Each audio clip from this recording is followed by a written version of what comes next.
Peoria, VideoMax Limited presents Midstate Magazine with your hosts, Davida Jackson and Anna Crilly.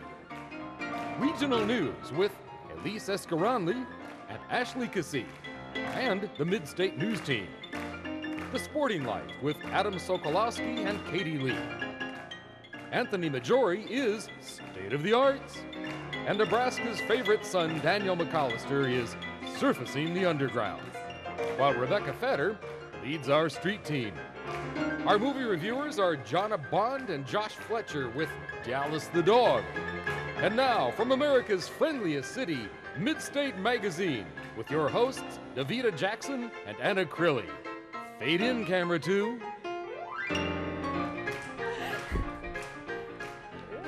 Hi, welcome to Midstate. I'm Jonna Bond. And I'm Anna Crilly. I'm in for, obviously, Davida Jackson. I'm not Davida. I'm glad you're here because I'm having a problem with my art appreciation class. It can't be that bad. Well, let's take a look at the slideshow of the campus work I had to put together for class. Click! All right.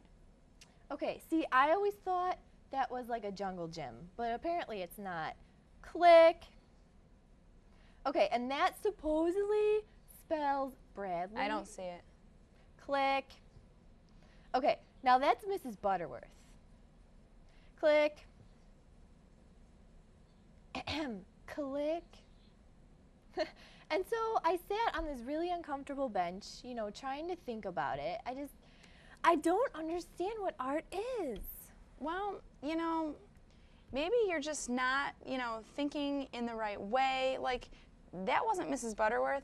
That was Lydia Moss Bradley, the founder of our school. Whatever, it didn't look like her. Well, you know what? I think I know something that might help you. Really? Yeah, I think you can learn a lot from Anthony and State of the Arts, so why don't we go ahead and check that out? Okay. All right. You gotta go. All right, thank you very much. And thank you, Anna and Davida. This is State of the Arts. My name is Anthony Majori, and this week I am so excited to introduce you guys to my new co-host, Eric Swenson. Thanks. Eric, what are you doing? Aren't you hot? No, I'm not hot. Well, you should be because we have a great show for you today. Okay. A hot show would be the better punchline.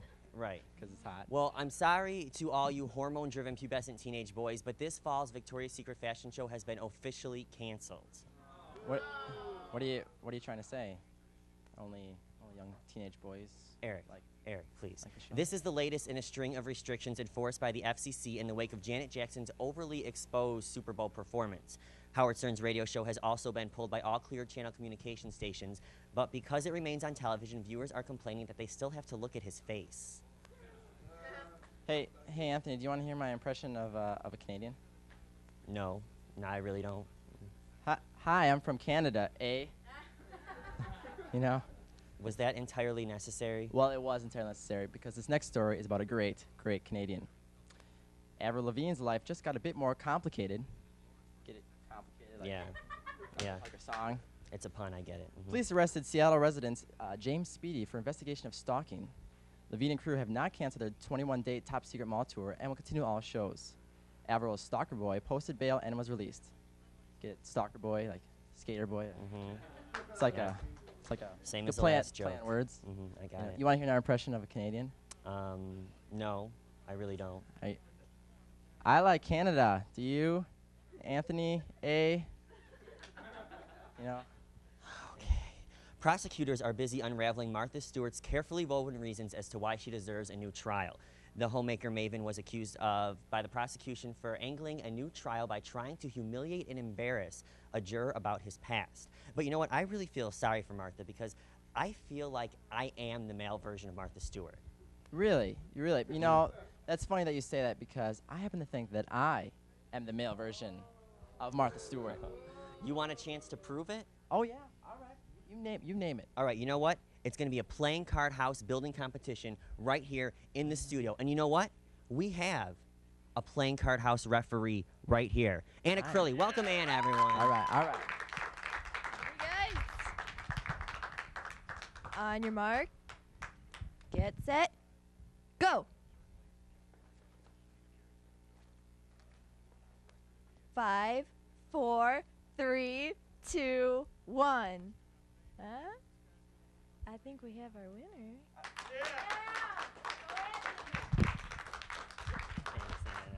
You know, how exactly? I mean, all right, Dude, fine. You lost. You beat me fair and square to the Martha thing. But, you know, I happen to know something about you that well, one might say that it was from a little bird that told me in my ear, but actually it's my Secret Service. What are you talking about? Yeah, Anthony, you know, I wasn't the only person having fun this past weekend. You know, I think you were too. Dude, what are you, You know talking what? about? Let's just show the footage. Oh, whoa. Where did you find that? What is that? What is where that, did you Mr. get Majori? that? I mean, is that a stripper? No, it's not a stripper. Is that your mom or It's not- something? Hey, I mean, if it's your mom, that's no mom it's kind of jokes. weird if it's Listen, your that mom. girl liked the way I danced, and she was all feeling it. So I Like- was, you know, like the way you dance. I Oh, had to really? give her what she wanted. That's you all you it is. actually believe that you're a good dancer? Absolutely, Skinny little Italian like you was a good dancer. dude. You think so? What, you think trying so? to say you better? Yeah. You know what? And you know this little Martha competition. I think we should have a dance competition. What do you think? All right. Dance competition? I think so too. What do you think about that? You ready? Let's you want go. it? Let's go. Let's do this. Let's do this. Come on. Ladies, move. Gentlemen, move. Somebody ring the alarm. A fire on the roof. Ring the alarm.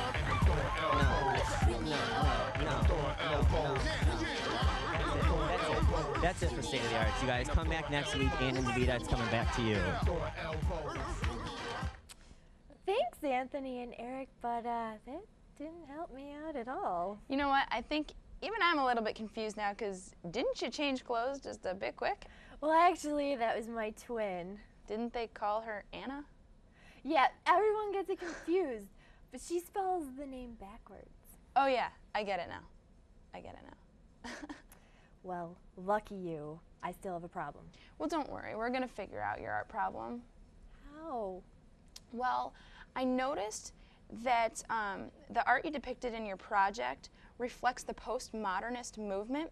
So I was thinking that we can discuss how contemporary art historically became the amalgam of techniques that it is today. And while I look up everything I just said in the dictionary, I think we should check out news with Ashley and Elise. Sounded smart idea. though, right? Yeah, it did. Thanks, Anna and Davida. Good afternoon and welcome to Midstate News. I'm Elise Escarami. And I'm Ashley Cassie. Bradley University students are casting their votes this week in a decision to eliminate the Bradley Braves name.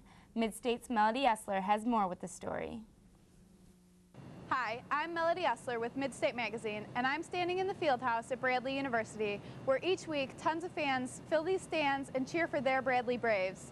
But will they soon be chanting a new name? Many of Bradley's faculty, students, and alumni feel the Braves nickname is a racist and inaccurate representation of Native American culture. Zev Gorin, professor of sociology at Bradley, explains his feelings. It's like religious use of chiefs. Chief is like head of state. You don't use chiefs for fun and games. So there are many layers. Reducing the population by 98%, that's genocide, that's a Holocaust. For people like that to claim that they honor the Indians, I mean, it's preposterous.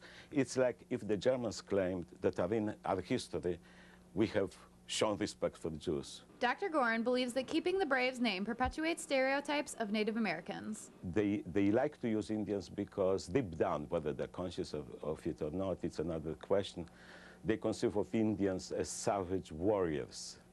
Of course, paradoxically, it's ridiculous because the Indians, notwithstanding the stereotype, they didn't, as a whole, they didn't distinguish themselves as warriors. They were whooped by the United States and other colonial powers. There were very few battles where Indians won. Dr. Gorin explains that using Indian insignia on certain products such as bibs and toilet paper as used by U of I are insulting to Indian heritage. Although the university eliminated the use of Native American images in the late 80s, some feel it hasn't been enough and it supports a tradition that many find offensive. Seems pretty controversial, but when interviewing Bradley students on campus, widespread apathy seemed to be the case. I don't really think a change is, it's definitely not necessary. You know, I think It's really hard to please everybody all the time. I think it's a really good name and that it's kind of an honor that we wanted to name our school Bradley Braves. It's been that way for how many years and nobody's been offended until now, so why change it now? My high school was the West Aurora Blackhawks, so it's the same kind of thing. Like, I thought the same way then as I do now, that I think it's an honorary term and I think it's endearing and I think it's showing respect. I think it's more like tradition and people just kind of like blow it out of proportion. I think it's fine. I don't know. No, I don't know who's really getting offended by it. I really haven't thought about it that much. It doesn't offend me, but if it does offend other people, I support changing it. I think it's okay. I don't really see why people are getting offended. They should be honored if their heritage is being the name of a school. And For some, it's offensive. For others, tradition. Either way, this issue won't go away on its own. This is Melody Essler with Midstate Magazine.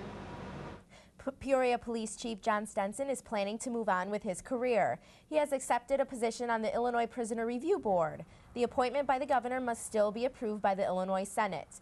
The 7-year police chief says he will no longer be with the Peoria Police Department starting April 30th. Stenson has served as a Peoria police officer for almost 40 years.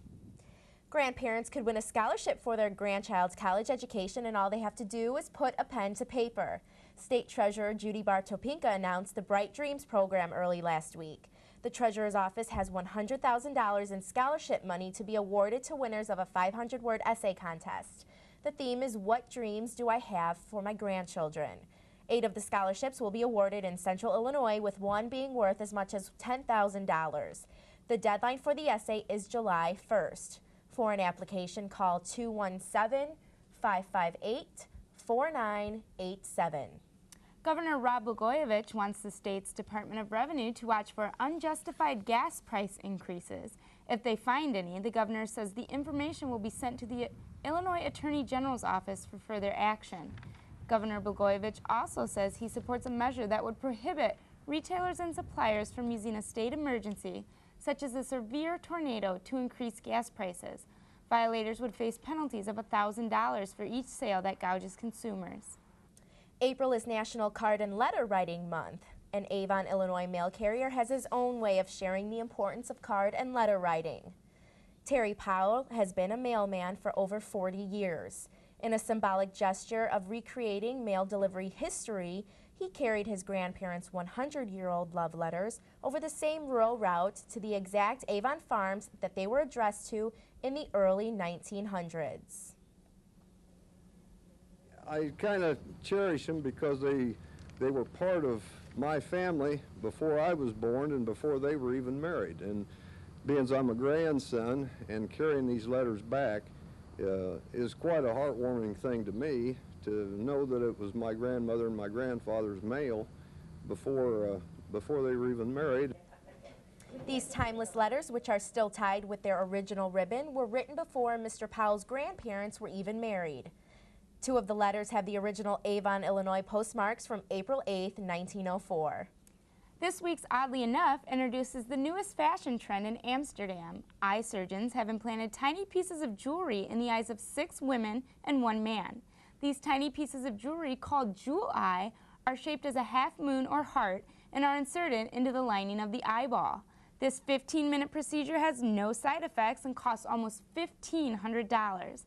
There is currently a waiting list, so if you plan on some jewel eye, act on it quickly. And today we have a very special guest, all the way from Chicago. Elise is with him on the interview set. Elise? Thanks, Ashley. Today we have a very, very special guest with us all the way from the city of Chicago. We have Dick Kay from NBC5.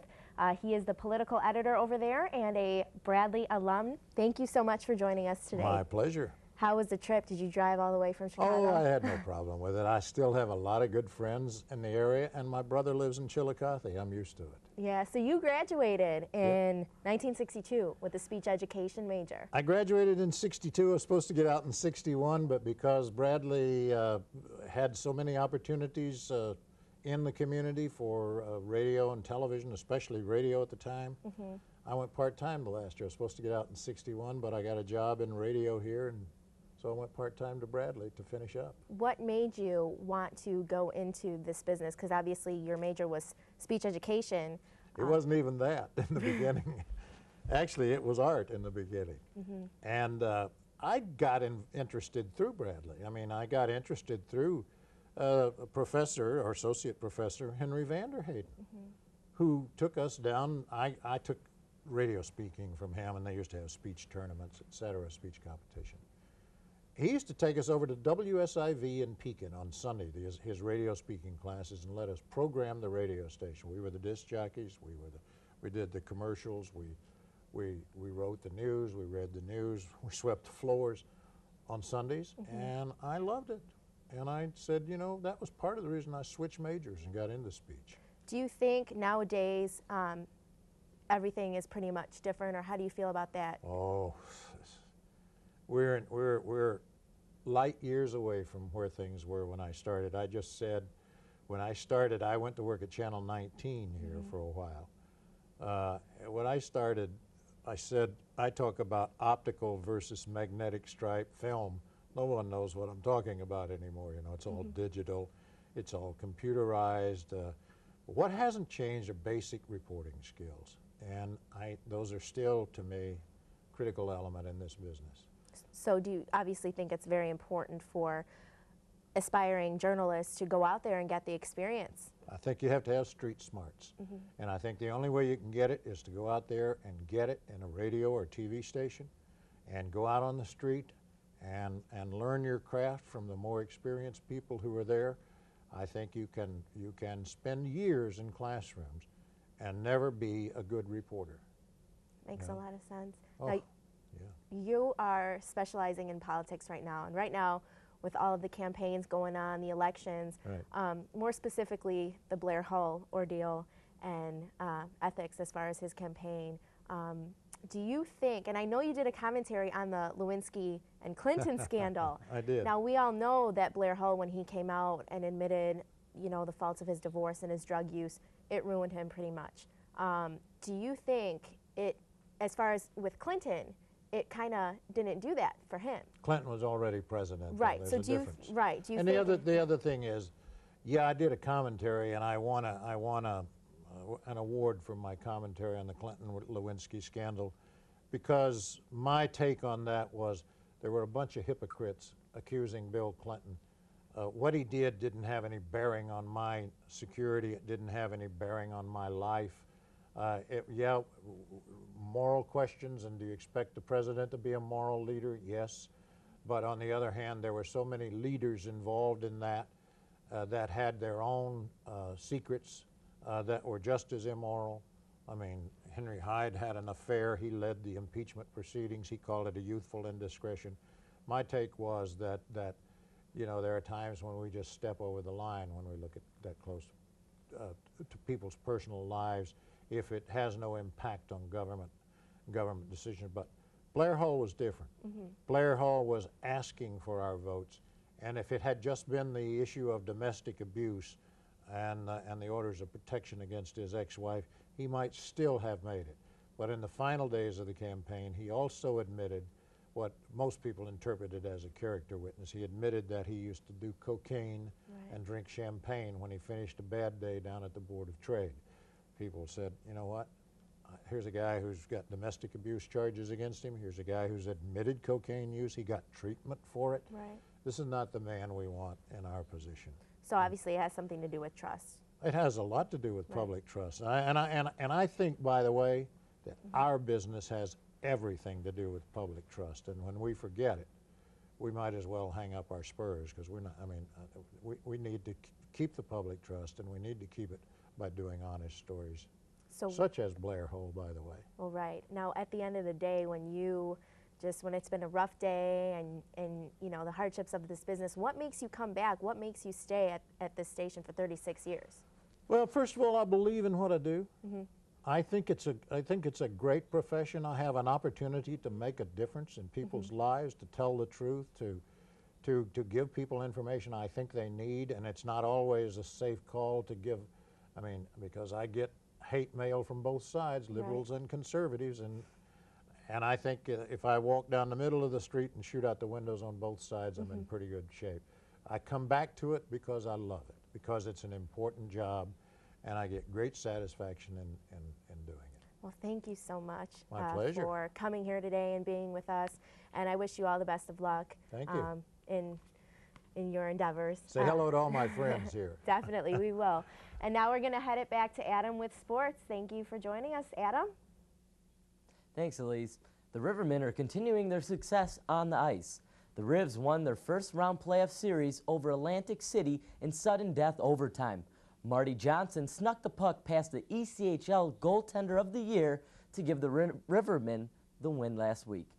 The hockey team advances to the second round of the Kelly Cup, where they will meet the winner of the Wheeling Ready Series. Hopefully, the Rivs will get home ice as they have won 11 straight at Carver Arena. From the ice to the diamond, the Peoria Chiefs opened their season at O'Brien Stadium last night versus the Kane County Cougars. This entire week is Guaranteed Week at the stadium, with the Chiefs making promises to loyal fans every night. Tomorrow night, the team guarantees to smash a home run. Should the Chiefs not deliver, each fan in attendance will receive a free ticket to any home game. This week, reporter Katie Lee met up with the Peoria Rugby Club. Let's take a look. To a typical female, this could possibly look like a bunch of male chauvinistic pigs. What we do know is that these gentlemen are pigs, the Peoria Pigs. This team of determined men are playing their ultimate love, the game of rugby. If you're wondering what rugby is, it's a combination of football and soccer. You can run, pass, kick, and tackle. Calm down now, guys. The only person that can be tackled is the one with the ball. It all starts with a scrum, when the teams huddle together to determine who gets the ball. Once the game kicks off, the goal is to do whatever it takes to get the ball in the end zone. And I mean whatever it takes. Once the 90-minute match is over and the winner claims its victory, both teams head to the pub for a beer and a song. So move over, Chiefs. The Peoria Pigs aren't going anywhere. Once you play rugby, you are a member of a family. Not many other teams can say that. For Midstate Magazine, I'm Katie Lee. That's it for sports this week. Back to you, Ashley and Elise. Thank you. Of Midstate News. Back to you, Anna and Davita. Thanks, ladies. I still can't find amalgam. You know what? I wouldn't even worry about it. I think we should maybe take a different approach to this problem. Can it be a fun approach this time? Well, absolutely. Why would we do anything other than fun? I have something here. Let me reach under our special little magic table. Magic table. And we're gonna do a drawing project. Okay? Oh no. No. I promise it's gonna be fun, because here's what's gonna happen. All You're right. gonna draw me, you are drawing me, I am gonna draw you. And then we're gonna sit and figure out what's going wrong with your art and basically why it's so bad, or at least, how you're looking at it or studying it, okay? Gee, I can't wait. Oh, come on. Here's your sketchbook. Here's your pen. I brought an extra sketchbook today, so it's going to be fun, okay? So while Anna and I are going to be doing this, we are going to work on our art, and let's get some inspirational words from Carrie Thompson in Date with Destiny. All right? So you open that up. Thanks, Davita and Anna. Welcome back to another segment of Date with Destiny. My name is Carrie Thompson as your host. Our segment today will be about embracing change. We all know that it is human nature to resist change in our lives, whether this be a change of residence, major, job, significant other, etc. Most people have a very difficult time embracing the fact that change is a constant. However, without change, we limit ourselves physically, emotionally, mentally, and spiritually. We give nothing and we gain nothing. Change has the ability to stimulate us and make us stronger people. So stop fighting it. As humans, we are engineered to grow. When we confront our fears and insecurities, we gain strength and self-esteem. It's impossible to avoid adversity and obstacles in everyday life, but we need to gain the courage to cope with these curveballs and move on. Instead of being threatened by the changes in our lives every day, let them energize us. With this mentality, it will be very difficult to fail. When we change our beliefs, we change our outcomes. Just do it. Back to you, Davita and Anna. Thank you, Carrie. I think I'm done. All right, well, it's time to do the great unveiling. Are you ready? Yes. Okay, maybe we should have a close-up from 1 and 3 and check it out. We shouldn't have said that, but whatever. Okay, show yours. We got yours right here. Huh? Isn't it good? I think that's like a little rococo. What? But, well, let's see yours. Okay, here's mine. Check that out. It's a stick figure. Okay. Well, I think mine shows great use and balance of like the negative and the positive space on a page. What? What? Okay, you're obviously not following me. Mine's maybe not photographic, but it uses the space well. But it shows great balance compositionally. Don't you get my it? question. All I right. said what? You're Well, not answering it. I've got a good question. Did you know that music is also an art? Well, yeah, but what does that have to do with anything? Well, I think that's something that you actually can learn to appreciate really well. So we're going to say our goodbyes, and we're going to take it away with Scotty, good friend of mine. Take it away, Scotty. See. Thank you to Anna and Davida. My name is Scott Zaleski. I'll be playing a song that I wrote. It's called Bring Me Down.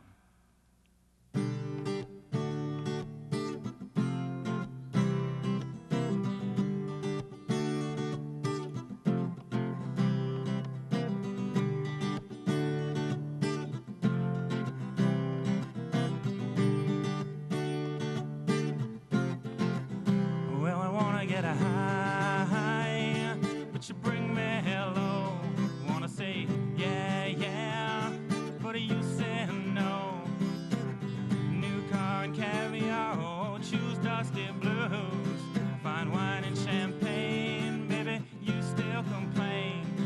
'Cause I climb through the clouds and you bring me down. Gonna bring me down to the ground.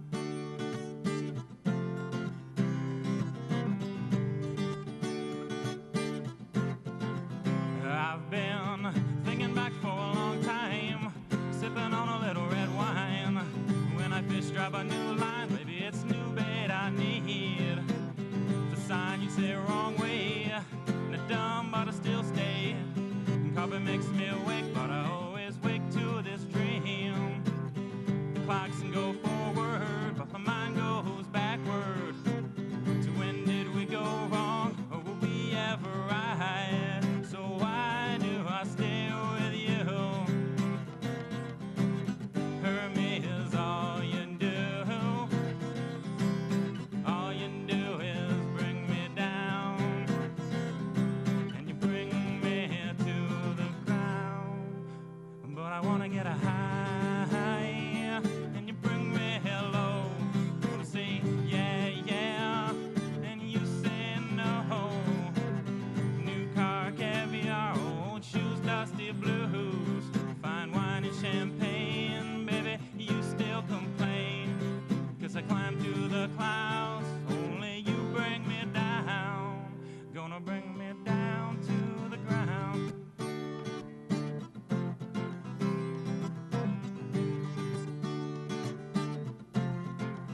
I've been thinking back for a long time, sipping on a little red wine. When I fish, I drop a new line, but it's new